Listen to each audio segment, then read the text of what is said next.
Congratulations on the nominations. I was just on the floor of the Senate noting the headlines that inflation's down. Lowest this past month from the time of COVID. So we're very encouraged by the Treasury Department and the work you're going to do. And I'd like to just visit a little bit about restoring tax fairness for Wyoming businesses, because as you see in Wisconsin and we see in Idaho, we're concerned about those things from our small family businesses. And President Trump is bringing back tax fairness for American job creators. We believe that. He was elected for that purpose. His administration has already taken action to end the weaponization of federal agencies against American businesses. For folks back home, this change couldn't come soon enough. Throughout the Biden administration time, our small businesses were plagued by reckless attacks from the Treasury Department, the IRS.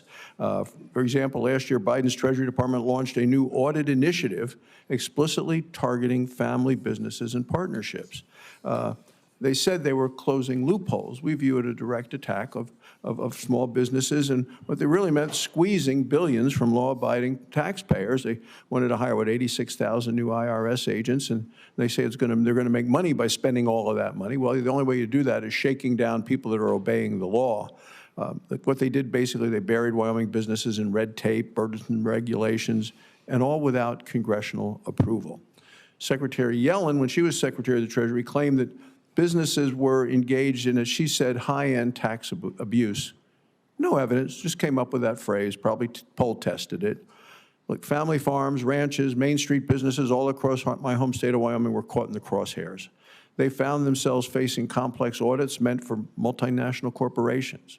Our small businesses couldn't afford expensive lawyers to fight these attacks. So, right, ask to both of you, and we'll start with Mr. Kimmett.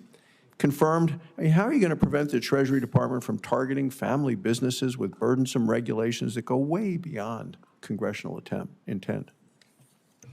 Well, thank you for the question, Senator. I think with respect to my role in trade, I certainly support a tariff strategy that aligns with lower taxes and lower regulation and unleashing American energy to bring relief to American citizens. And so absolutely look forward to working with Treasury colleagues to bring that to fruition. Anything you'd like to add to that, Mr. Kies? Absolutely, Senator Barrasso. Individual taxpayers are the backbone of our federal revenue base. As I pointed out earlier, total revenues in 2024 were $4.9 trillion. Individuals and payroll taxes, which are paid by individuals, represented $4.1 trillion of that, or 84% of all federal revenues.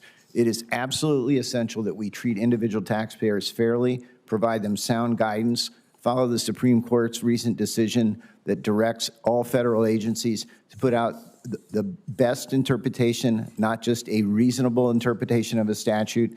The Treasury Department, assuming I'm confirmed in my role of implementing IRS or tax provisions through regulation, will follow that religiously.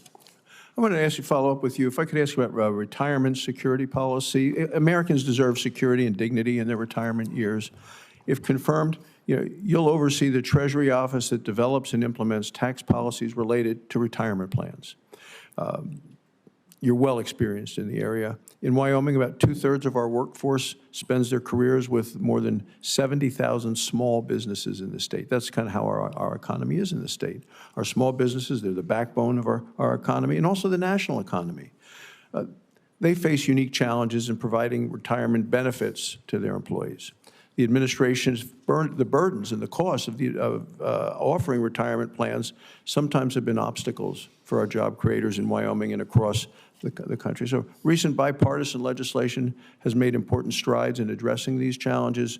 We must do more to ensure employees of our small businesses can build the kind of savings that they're going to need for a secure retirement.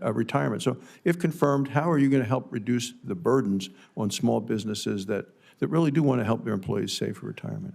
So, Senator Barrasso, since the very first time I served in government, which was on the Ways and Means Committee in '81, and then again at the Joint Committee, I worked on numerous provisions affecting our defined benefit and defined contribution plans. I'm very keenly aware of the fact that these can be unduly complex, and our role at Treasury is to make these provisions work as smoothly and efficiently as possible.